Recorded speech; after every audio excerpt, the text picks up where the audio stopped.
For my apology video screencast, I have chosen to analyze the apology of former President Bill Clinton regarding his relation and misconduct with White House intern Monica Lewinsky. This incident took place in the year 1998.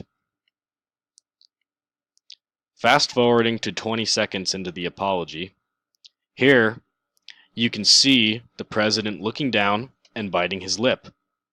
According to psychologytoday.com, lip biting is a dead giveaway to criminal investigators. It indicates if someone is stressed or lying. You can see throughout the video the president continues to bite his lower lip, again here. Fast forward to 1 minute into the apology.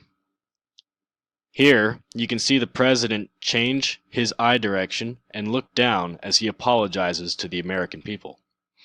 Not making eye contact or looking down when apologizing can often be seen as a sign of insincerity, dishonesty, and deception, according to Forbes magazine.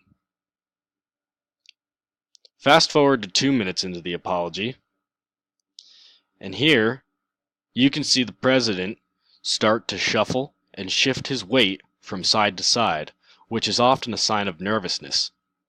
Pay attention to the frame of the video and notice how he sways from right to left and continues to do so for the remainder of the apology. To the average viewer in 1998, it would seem that the president is sincere and remorseful. Overall, he does a pretty good job at apologizing, and the tone of his voice is fitting for the occasion.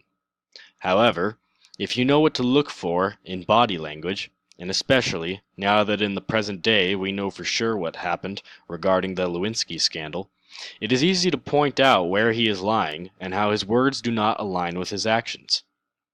Thank you for watching.